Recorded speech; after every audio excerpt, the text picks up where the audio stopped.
Hey, got a minute? I want to tell you something. Last week, I had the privilege to visit Mindoro where I grew up.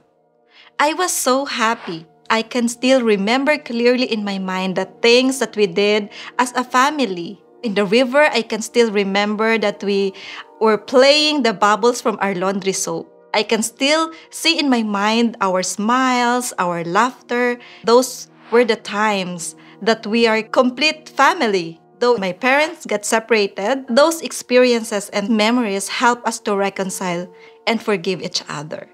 I remember God's message to Elijah to warn the people in Malachi 4 verse 6. And he said, He will turn the hearts of the fathers to the children, and the hearts of the children to their fathers. It reminded me to love my family sacrificially, to give time to them.